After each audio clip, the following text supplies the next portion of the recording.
What if I told you there's something about Jesus that's been in the Gospels the whole time, but most people have never really seen it?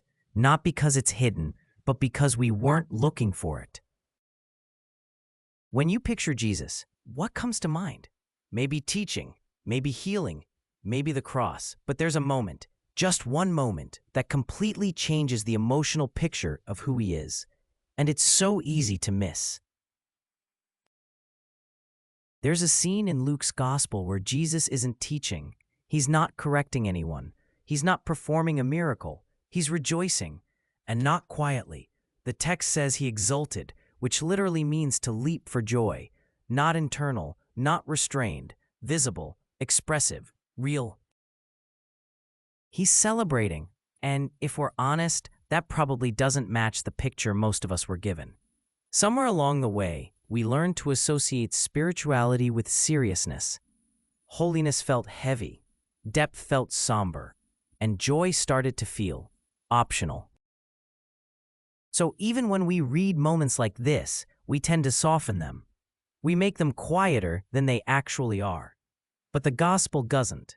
It shows a Jesus who expresses joy, and that creates tension with the version we've been carrying. Because if Jesus really lived this way, if joy wasn't just something he felt occasionally, but something he actually embodied, then that changes everything. It changes how we see him. It changes how we understand God.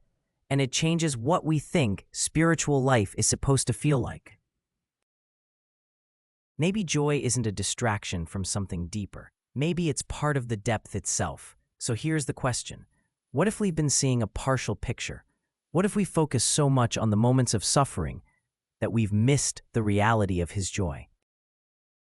Because if Jesus could leap for joy, then joy isn't out of place in the story. It's been there all along, and maybe it's meant to be part of yours too. Read more about the joy of Jesus in The Leaping Jesus and discover a Savior who delights, rejoices, and reveals the true heart of a joyful God.